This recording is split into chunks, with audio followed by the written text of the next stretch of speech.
Welcome back, guys. Hopefully you are back. We're doing this anyways. So we are now on to episode 3 of 79. There's still so many more to go. Episode 3 is Where No Man Has Gone Before, which features the character Gary Mitchell. I'm really excited about this episode. No spoilers. Let's get started. Forever spoilers. Alright, so here we go.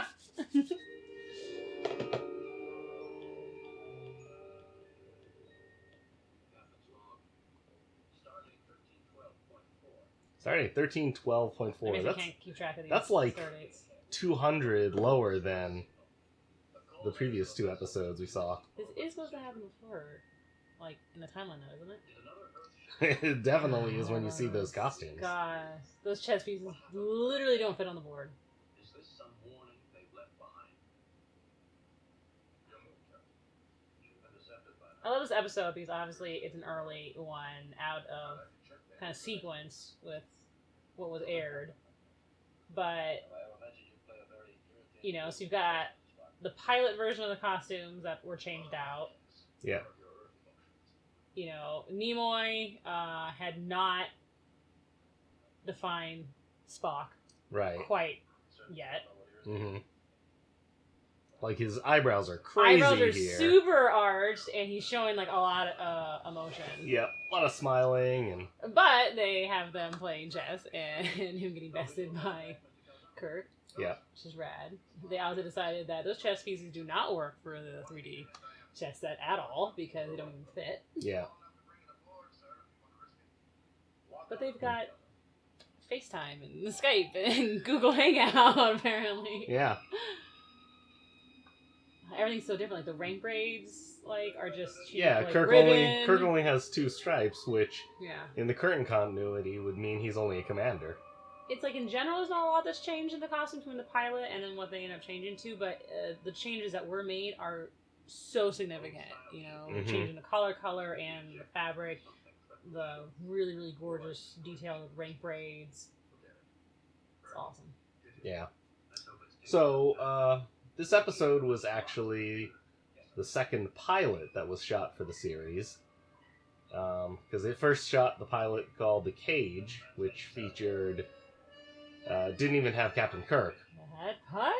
Had Captain Christopher Pike. And then, I guess the network didn't like The Cage, but thought the series had potential. So, in a fairly unusual decision, they actually paid to shoot a second pilot in which they changed out all of the characters except for Spock and made a bunch of other changes too.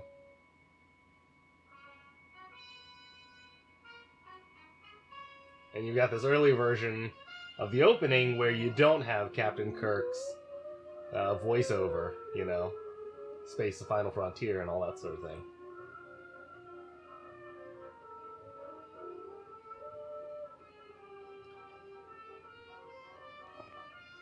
I love these Space Jams, though. Mm-hmm. It's a nice opportunity to listen to the opening theme without any talking over it. As much as I do love Kirk's little monologue.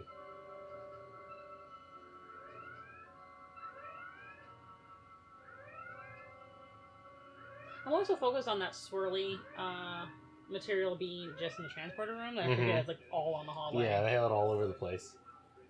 Hey, Gary Mitchell! Gary Mitchell.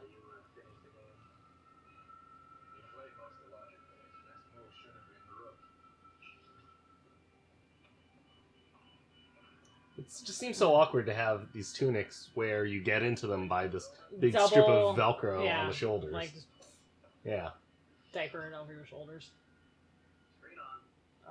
I did love the pilot outfits where the girls were all in pants and tunics. That was rad. Mm-hmm. She is just right there. Yeah. And Spock is in a gold command tunic. Of course, they didn't have the same color setup as we do now. Gold, tan, and blue. It's not that great. Mm-hmm.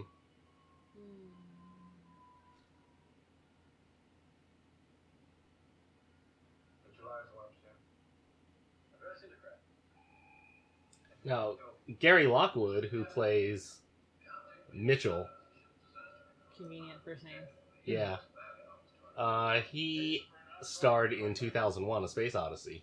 Oh. And apparently he shot 2001, like, right after he shot this episode. Busy guy. Yeah. Oh yeah, I forgot. It's before we had McCoy. We have McCoy in this episode, don't we? Who's the old guy? Oh, yeah, okay. Life science is ready, sir. This is Dr. Dana, joining the ship at the All-Devon Colony. Are you trying to school me here? Well, he's life sciences. He's life sciences, but still, I just. Do we get McCoy? No, we do get McCoy. Do Yeah, we have. I think we have McCoy in this We're episode. betting on McCoy. We'll find out. Everyone's blue. Sulu's there. That's all that matters. Mm-hmm. Sulu is there.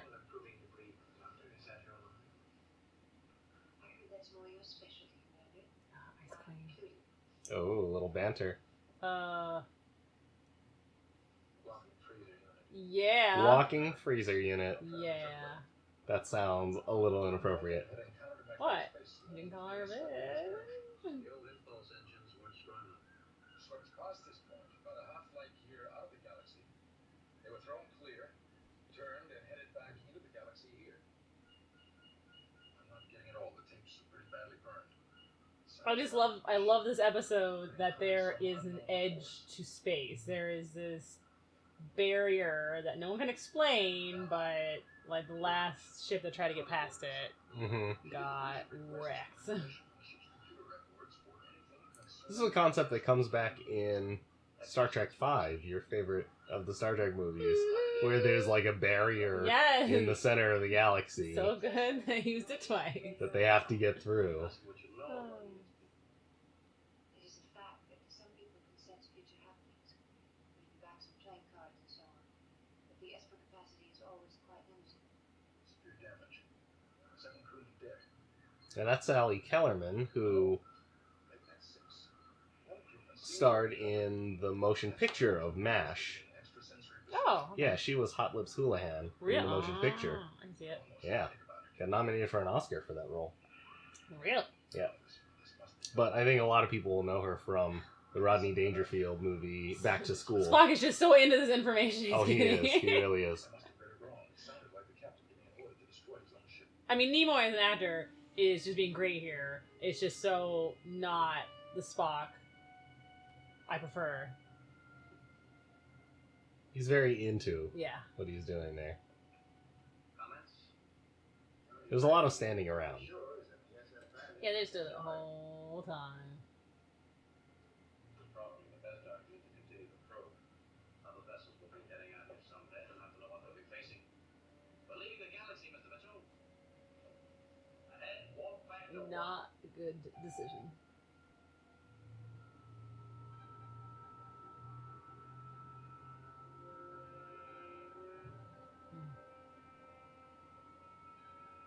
Some really intense standing around. Yeah.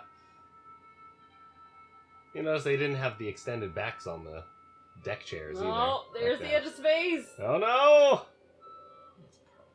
force field of some kind. Coming up on it fast. We don't have a Hura here. Yeah. Sensor beam on. Sensor beam on, sir. Deflectors full intensity. Deflectors full intensity.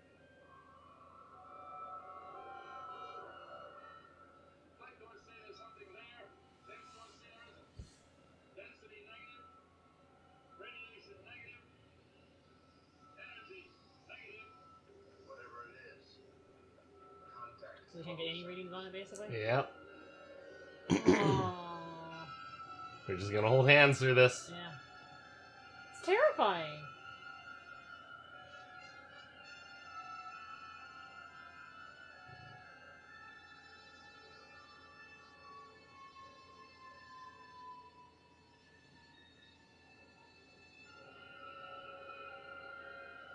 Now they're in pink. They're just in pink. Even the view screen design changed between this pilot and the Yeah. normal series. So many little updates and modifications that define the show so beautifully. Yeah. Oh.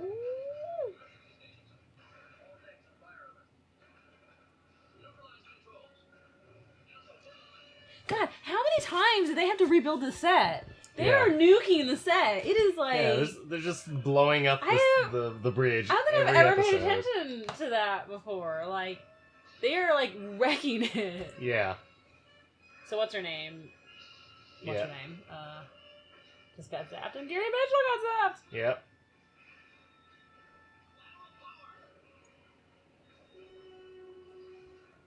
And you'd think if the bridge is going to blow up so often, they would have some fire extinguishers or something. Nah.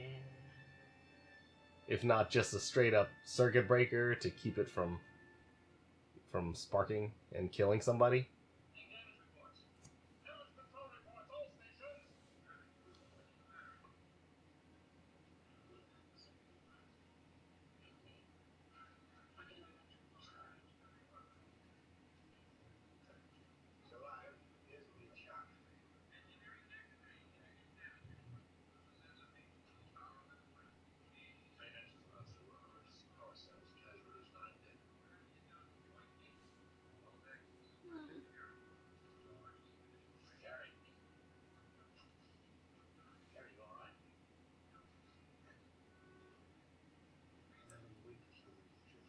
Oh, Gary's okay.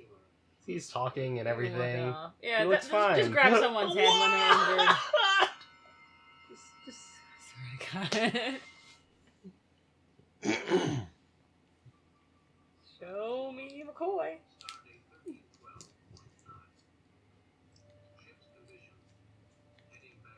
So they got wrecked.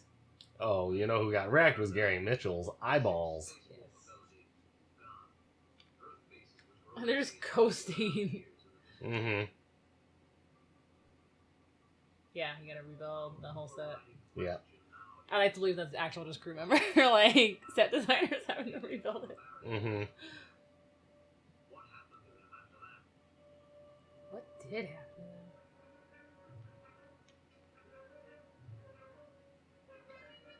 Now, I'm pretty sure like, the first couple times I saw this, like I just was like skipping past the importance of the ESP ratings and stuff. It's kind of the whole point of the episode is them being high on the Esper scale. Right. Well, I mean, he even asks her about ESP. And Yeah, I didn't pay attention to that. she's like the ESP officer. Yeah. Well, she's a psychologist, and she happens to focus on this whole ESP thing, which most of the people are like, that's BS. But she's like, I have a high ESP rating, and I'm super into all this. Yep. Mm. Highest Esper rating of all. Oh, they have access to the Valiant's Google searches.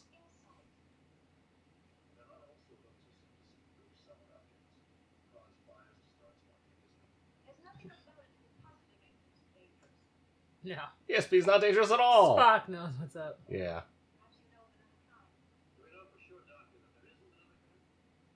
Oh.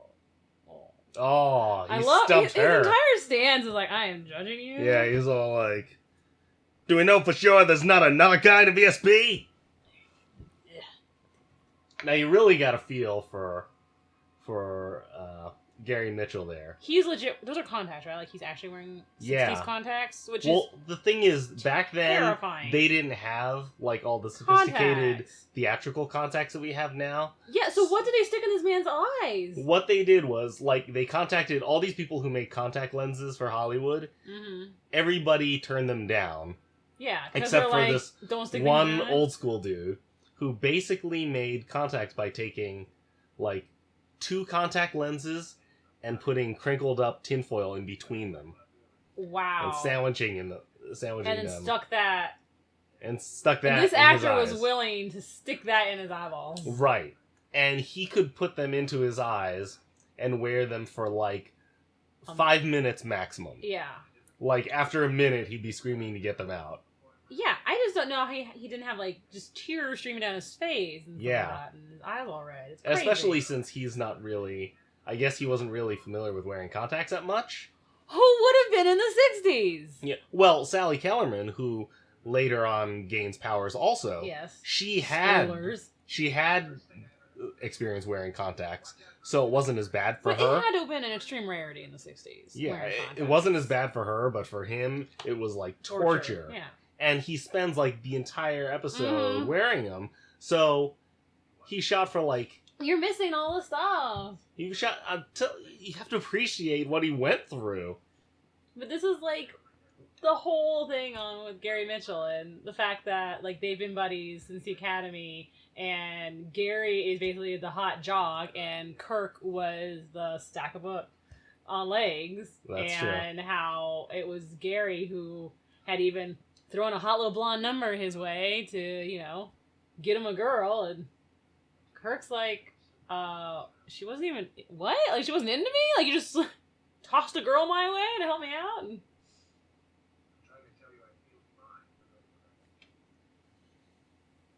because, I mean, as far as I'm concerned, you're 3 episodes in, and Kirk is super hot, awesome action man. Right, and you think of him as being the stud. And yet here you're finding out that he is a nerd compared to someone like Gary Mitchell. Right, who was the stud. Yeah. Especially back in the academy. And then I love how they filled everything out in the Kirk autobiography. That was fantastic. It works really well within this episode. Yeah, what was their relationship in the autobiography of Captain It was Kirk? just fleshing out this episode more, like it on being their time at the academy, Jim saving Gary's life during a really awful flight accident. Mm-hmm. Being a couple years older than him and almost flunking like Gary out, but after that, I'm done. After that incident, it's Gary who saves Jim. Oh, okay. So that was kind of like a bonding experience. It's Gary who saves Jim specifically by not following the rules. Oh. Because Jim was a rule follower. Mm-hmm. And it's after that experience with Gary where, like, Jim would have died because he followed the rules. Oh, God, you know what you're watching him! That it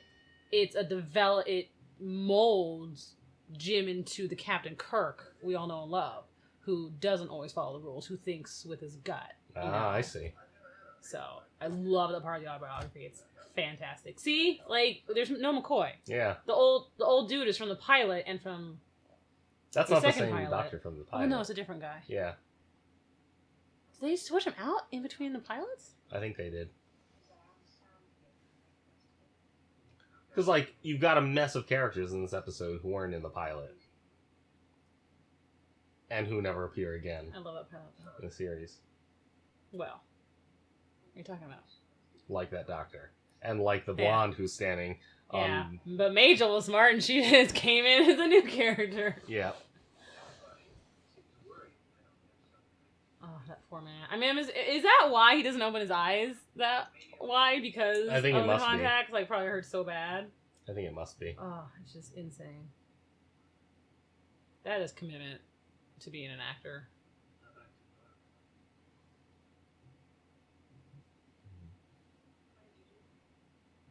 I'm awesome.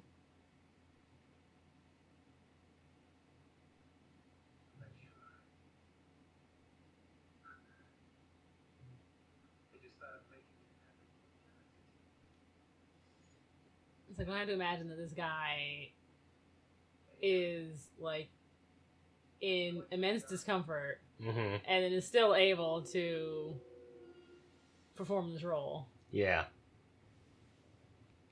Yeah, he's right. And I killed myself. I love that. It's like, I've been just playing around and I can kill myself. Yep. But then apparently bring myself back. Psych, I'm alive. Fooled you. That's a player's move. Pretend you're dead so she gets all up in your business. Uh-huh.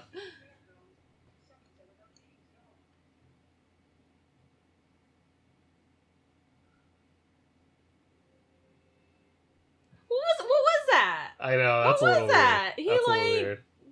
Barely even touches her face, and then like it tastes so good. What was that? Yeah. I'm also just interested in that, like, they basically had this love-hate relationship or sexual tension. Yeah. Even though he maybe was he supposed to be into the other blonde, or was it just a situation where it's like, we might die, let's cuddle? I'm not sure. I mean, it seemed very deliberate and specific. Yeah, for him holding to, hands for him and to stuff, like reach behind himself and hold her hand, as their... But apparently Yeah. he's been jonesing for dinner. Right. Even though he thinks she's frigid. I mean, its contacts are rad. But awful at the same time. Yeah. They seem like they'd be super painful. Because they seem really big. Mm-hmm. I'm assuming they would have been like the gas permeable hard lenses back then, right? Yeah. Not soft ones. Yeah. Like rigid lenses. Ooh.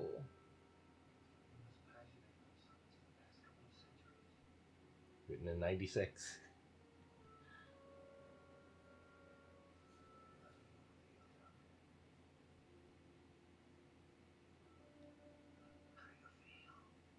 He asked you a question. That question is repeated when Spock is brought back to life.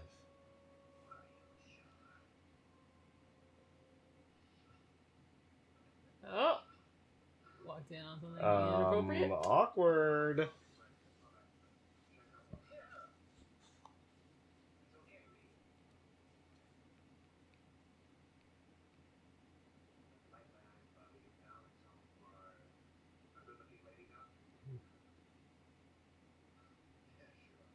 I don't know why she was out of focusing.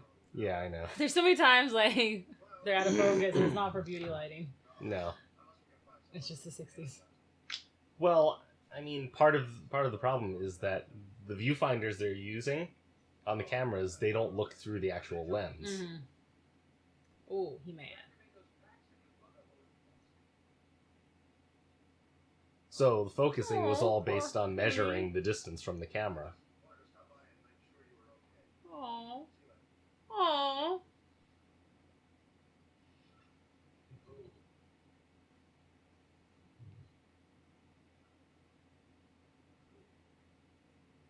Oh, I wasn't even paying attention on how, like, all the bedding here in this Mhm. pilot episode is different from what we'll see for the rest of it. Oh, that red and gold. Because this or is whatever. just, let's just grab Right, our some normal own- sheets. our own sheets and pillows from home. Yeah. Well, it didn't make any sense that he knew. But naturally, I checked out the circuit anyway. I don't know how, but he was right. At this point, it turned out exactly the way he And this was all, let's go to the boardroom office in Paramount and just steal all the furniture and put it in the That's what it set. seems like.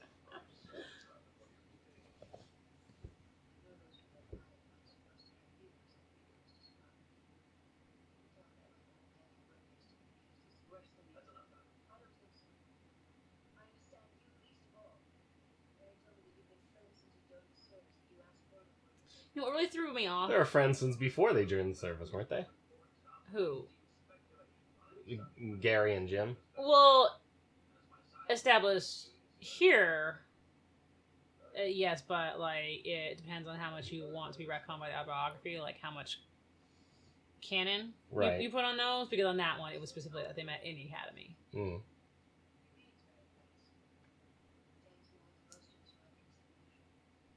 So one of the things that I felt they were pulling directly from TOS in the Abrams movies was how they decided to style Carol Marcus. Mm-hmm. Because what really bothered me is that she looks just like Denner. Yeah. Like, she looks just like Denner. Mm-hmm. She's in Science Blue, Yeah. and she's got short blonde hair Right. that's parted with no bangs. Mm-hmm. And when I first saw her, I was like, wait, is she that girl from the TOS episode? And it's like, no, it turns out to be Carol Marcus. I just thought that was like really, really weird. Because there was like so many other ways you could have styled like her hair and her look, and to Right. basically make her look like a modernized version of Dr. Denner. That's true. I really couldn't get past that. So to me, she's Denner.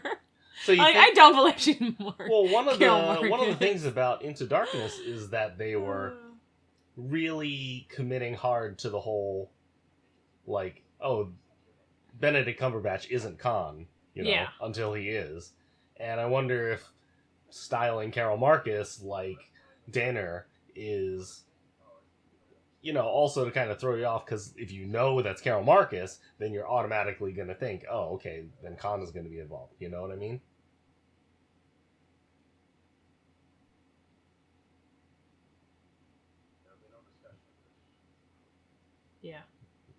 that, like, my best friend...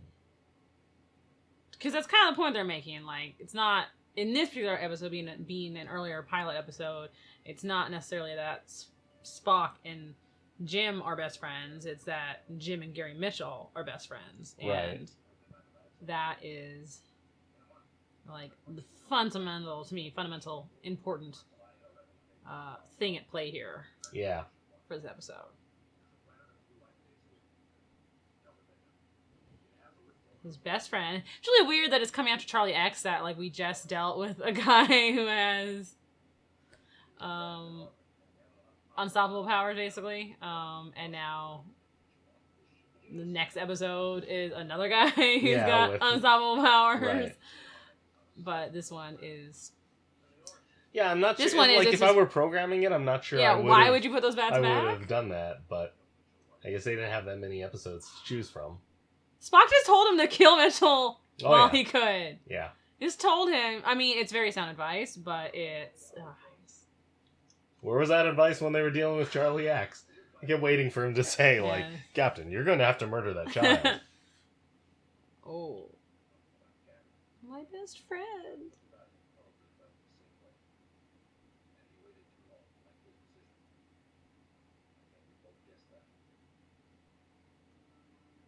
Oh. He's so heartbroken. There's so much pain in his eyes. I know. So I love this, though, because here's Delta Vega. Where they abandoned Kirk in the new movies. That was a Delta Vega. Like, Delta Vega is just one of the names they give to planets that aren't inhabited. They're, like, dangerous.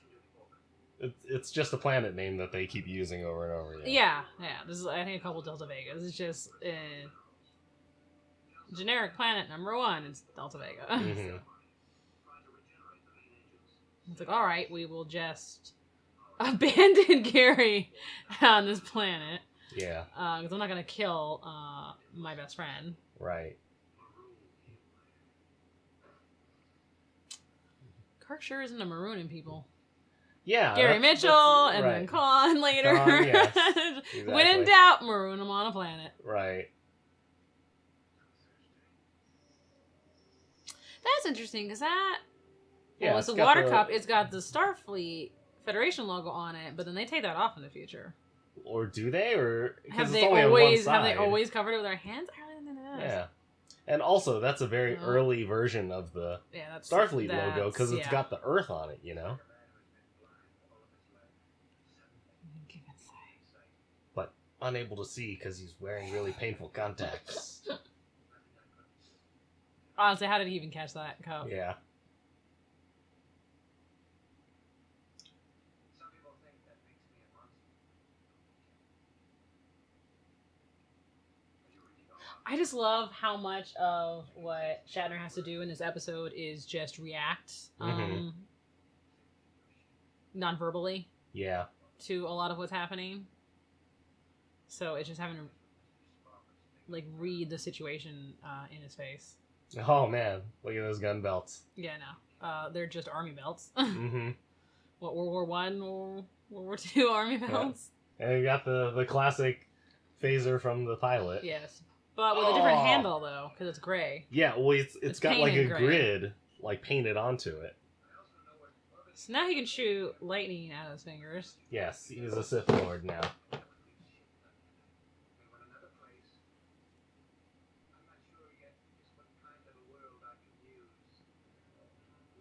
See, it's got like the little grid drawn on it.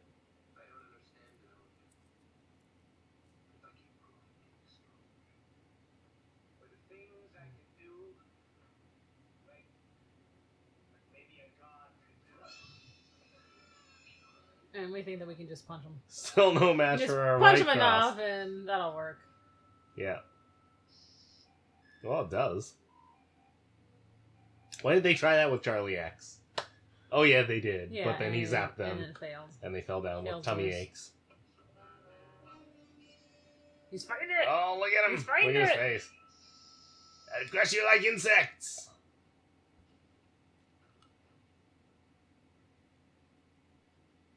How would he stand up? I They know. just sedated him. I How would he know. be standing up? Well, I think Spock was like holding. No, he really wasn't. We all know he wasn't. That was not happening. Welcome to Delta Vega. Yeah, he really wasn't.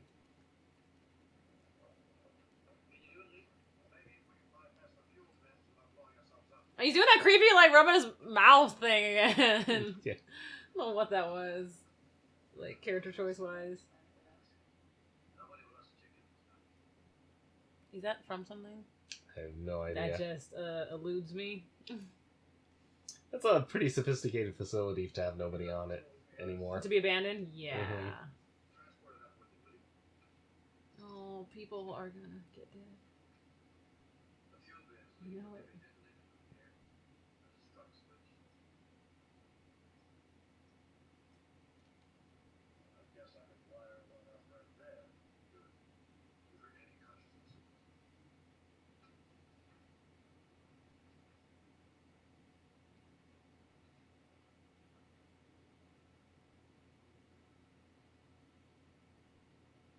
Just so many things where I love that they are just working within just, 60s television production capabilities and having a limited budget and everything. And it's just, you can see it as being cheap, but I just love it as being obviously imaginative and forward thinking.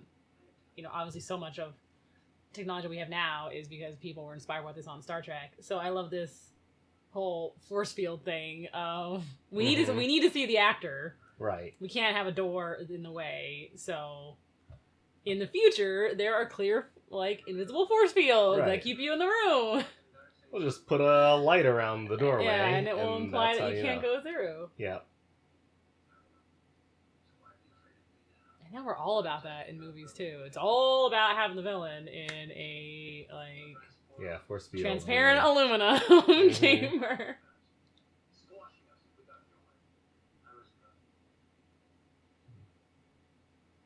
He's like, yeah, I was just kidding about crushing you like insects. Mm-hmm. Seriously, though, let me out.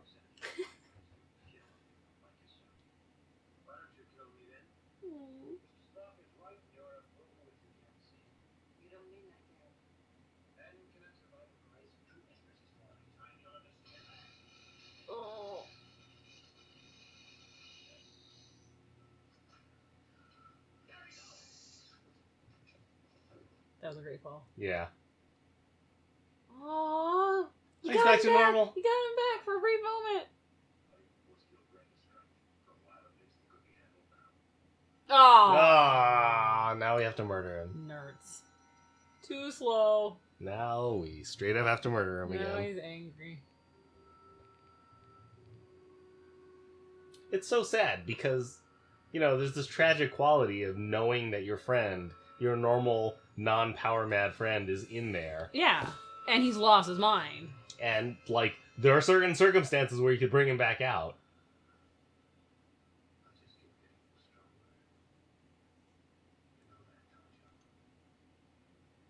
I'm eating my vegetables every day.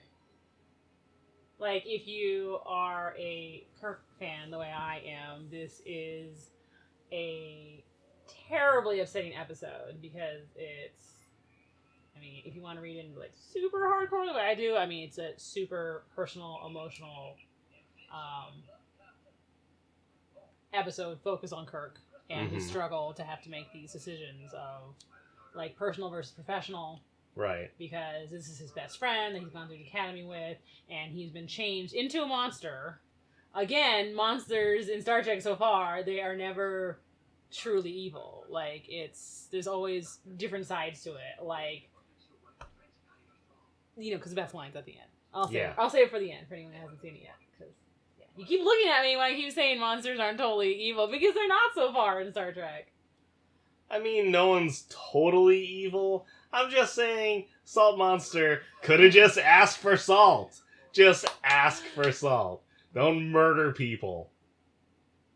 So that amazing laser cannon blaster majigger the phaser rifle is like my absolute favorite weapon that I'm like, was it only in the pilots or like, yeah, and it is like one of the saddest things that was just put to the side Mm-hmm. because it's in a couple of the promo images. They use it a lot in the promo images. It's a gorgeous looking prop. Yeah. It's so rad. It looks really cool. And I'm just so sad that it's like not really used. You see it in these pilot episodes, and like that's it. Right, and they don't use it after, really. No. Which is fine if they want to downplay the weapon aspect. Yeah, the military kind of aspect. But it's a bitchin' prop. Yeah, it looks really cool. is. It's got all those copper coils in there and everything. Great.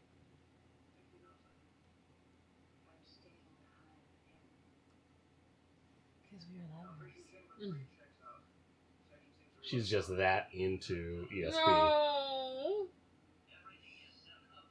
Also, whoever had to do the wire work here, like, it's so awesome. No! Ooh! Oh, Kelso. Oh. He was buddies with Gary. Again, I want to point out, another dead crewman, no red shirt. No, not so far.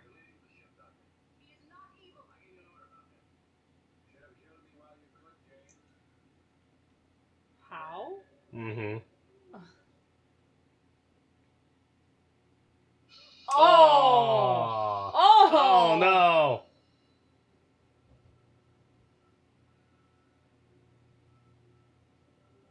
Well, am I supposed to believe that he was, like, rotating her? Because she moves super stiffly there. Yeah. I know that's what it's supposed to be. I think that's what he was. Let me awkwardly stroke her hair because I can't actually see you through these contacts. Oh my god, he totally can't even see you through those contacts. It was like, she's here somewhere. She's here somewhere. I will gently hope I don't hit her in the eye, and let's make this work. Seriously, she wears the contacts for like 2 seconds. Yeah. Well, she had to wear them. She had to wear them for 2 days. Now 2 days of filming, 2 of them. which is not an insignificant So period now they're of time. like this, like really creepy, all-powerful Adam and Eve. Yeah. Here, have a tablet.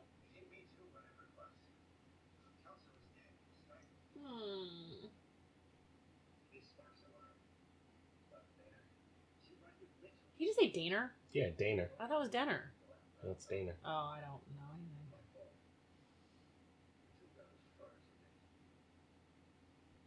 Yeah, I mean, he's Canadian, you know. They say things differently. All the crew deaths are like totes on Jim, so it's a little uncomfortable. Yeah.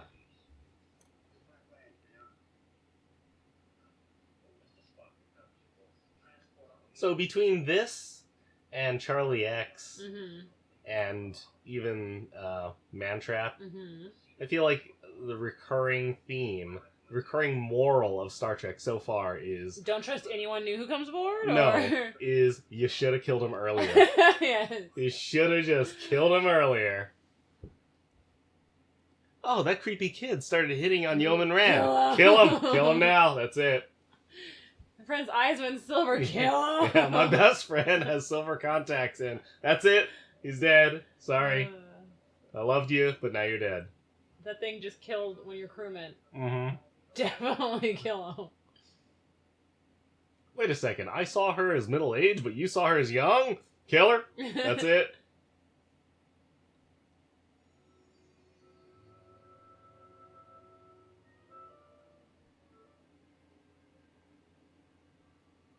Now she's impressed. Yeah, right? Like, because she is not a very emotive character. Mm-hmm. Which, I mean, I can appreciate the actress more when she's doing this. Cause I kind of think, she's like an uninteresting actress who's not really giving me a lot, but... She's kind of stoic, you know, almost like a number one kind of a character. No, she ain't no number one. Well, she's number not that far. She was just super stuck up. I mean, she was definitely given that attitude. She was definitely a walking freezer unit. Who? Number one? No. Oh, her? Daner. Well, that's because she's sick of his shenanigans. And she's a walking freezer unit.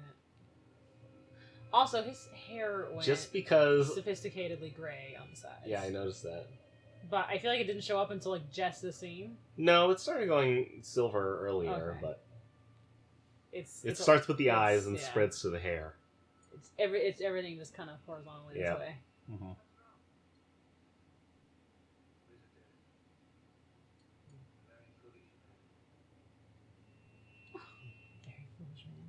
Yeah.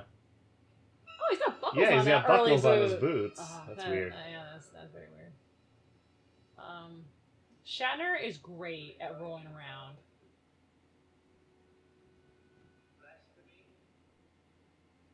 They always talk about that in the movies on how like anything like when Shatner was in charge of like Five and stuff, like his movies involve a lot of physical like running around and jumping and stuff like that. And so he's really good at physical stuff. That's because Shatner, as an actor, commits. Yes. He doesn't half-ass it. But he's not also cerebral actor in the sense of like he came from the school of, you know, you read the lines and you said them, and that was it. Not Nimoy of the method acting where you like create this entire backstory. Right, and it's a very internal form of acting. He's a very external form of So Nimoy is able to performer. convey something with just like a look, like only, whereas like Shatner does a combo of like a look and zigzag dodge and stuff. But I mean, there are a lot of scenes where he just plays entire ranges of emotions. Is that an actual normal fruit? Did they paint it? Because that's what they do. I'm not sure. It looks like a small papaya of some sort. That with red on it or something? Maybe. God, I love that gun so much. Yeah. Hello, creepy lady.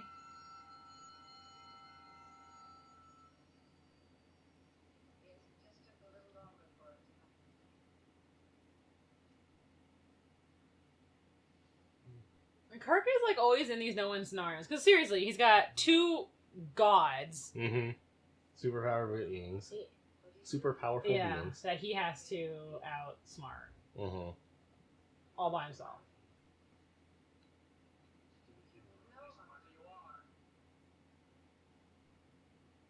He's always talking to the humanity part of people.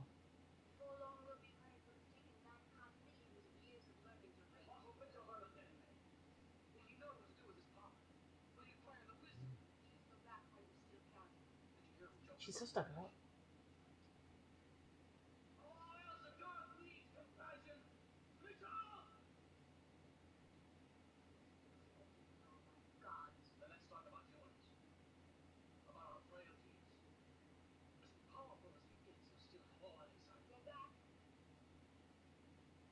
So on her, she's got like this little tiny hole, I feel like.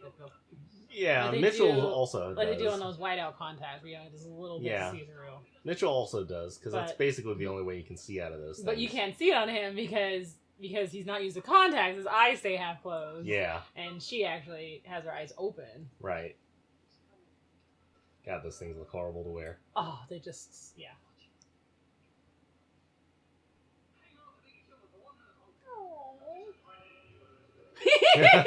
Yes. Yes. Because in response to hearing Tuck someone, and roll. you don't turn. Right. You just turn, roll. Tuck and roll and shoot. That is Kirk. There's all of Kirk encapsulated in the moment. In that movement of how you react to a situation. Yeah. Not in a simple movement. It's never in a simple movement.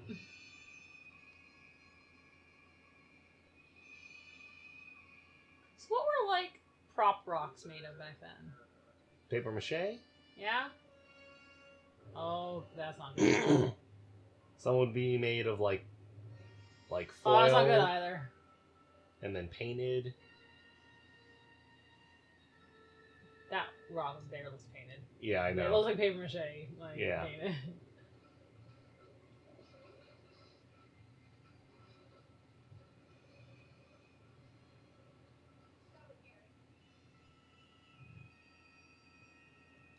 So she hasn't lost her humanity yet. Even though she was just being a total dick to Kirk a second ago. Well, now she's all like, oh, you're right. He has like no humanity in him all right she now, was saying was that we're on our own path. It's amazing, and way better than we're you. like way more advanced. You know, so just leave us be. He's forcing him to break. But she's also like, well, geez, don't murder Kirk. Yeah. You know? And he's totally power tripping. Which is really sad. Yeah, I know, because they were friends.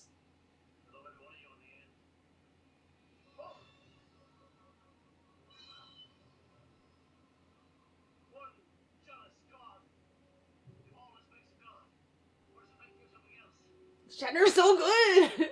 Mm-hmm. You're just like, you're right. He called me walking freezer unit. He's totally gonna be a dick and just control everything for himself. Yeah. I should stop this.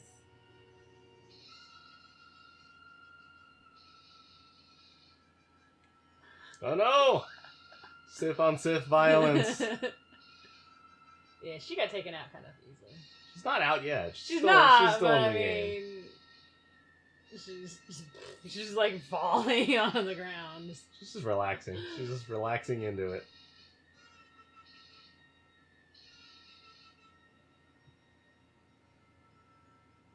There's Gary! It's back!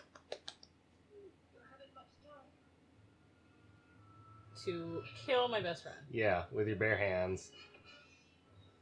So I'm pretty sure Shatner's had like a different undershirt on every single time. Yeah. It's been like white, and it's been tan, and it's been green. Go! One arm throw. I don't know why they just didn't do black when we know they wear black undershirts. Yeah. Well, this is still early. Mm-hmm. Like he's wearing green. In this Oh, one. and shirt is torn. First time Yeah. the Kirk shirt is torn. Yeah, it's that One it's that shoulder of seam. many. The shoulder One seam. They of just many. undo the shoulder seam and then they're good.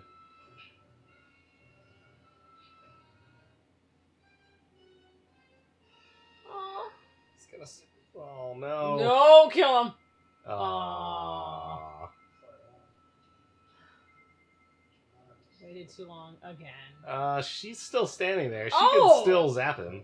That was a nice flip by the stuntman. Yeah, that was gorgeous. I love the He's boned. Yeah. So boned here. He knows he's boned. Oh. Oh, judo chop. Yeah.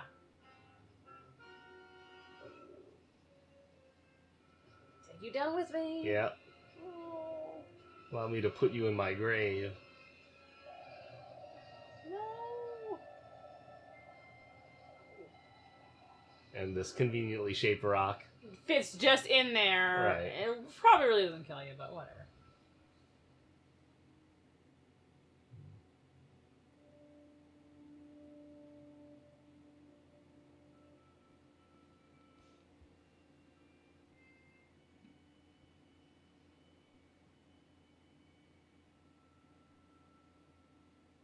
I love how fighting apparently was enough to kill her. Well, he is more powerful than she is. And it's a better ending than Kirk then strangling her to death while she's weak. Because that'd be a tough sell for television viewers. Why didn't he strangle her to take her out? Well, Where's that coming what else from? is he gonna do? Hit her with a rock? That'd be kind of brutal. Oh, that's even the original communicator. Yeah, the clunky, transparent I like that one communicators. though.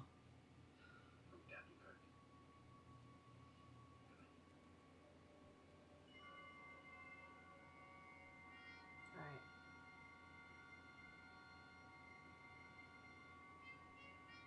This is the angstiest part of the whole episode coming up. Yeah. Oh, he's got a boo boo. Captain's log. Stardate 1313.8. Add to official losses. Dr. Elizabeth Dana. Yet noted she gave a life performance in between. Lieutenant Commander Gary Mitchell. Same notation. I want a service record to end that way. You didn't ask for what happened. I felt for it too. I believe there's some hope for you after all, Mr. Spock.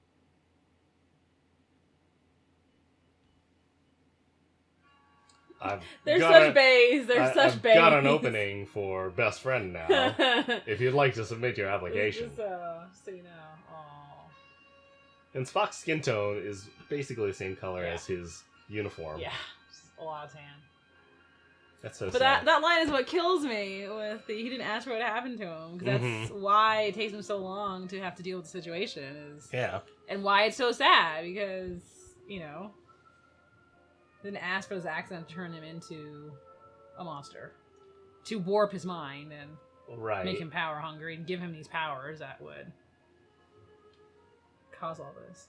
So do you feel that So sad. it was simply being powerful that corrupted him, or did what happened to him actually warp his mind and make him like? I believe it warped his evil? mind because we see with Daner that, Mhm. like, even though it takes a while to affect her, so we don't really see how that develops in her, she's fully conscious of the situation. Yeah. And I think it's just the situation of being zapped and given godlike powers that, you know, you as an Esper, just everything just goes out of control for Yeah. you kind of mentally. And Yeah, I mean, she definitely buys into the whole "we are now gods" thing. yeah. And But we see that whenever, like, those, like, 2 times that his eyes go back to normal, that whatever is that crazed, like, dual self. Yeah, his it's like a mania. Dr. Jekyll and Mr. Hyde kind of that's thing true. going on. That's true. Where, like, there's now this kind of evil, power-hungry side of him now, and it wasn't there before. Yeah, that's true. Oh, It is sad. so sad. That was his best friend. He's closer to him than anyone else. Yeah. On that entire ship for years. Yeah. And he had You know the angstiest part about the autobiography? what? Is that like one of the lines in there, you know, as Kirk is writing it, is that there's like 2 or 3 deaths that he always carries with him and will never forget, and like one of them is Gary Mitchell. Like he never stops thinking about. He never stops thinking about having to kill his first best friend. Mm-hmm. Because Gary was his best friend until he has to kill him. Yeah. And then it's only after that that he becomes, you know, bestest buddies with McCoy and Spock. Right. And I was like, oh, autobiography, you deep. All right, enough of that. All right. Well, that was sad. Here. Thanks for bumming me out. I hope you're as bummed out as we are. Okay. But thankfully, next episode.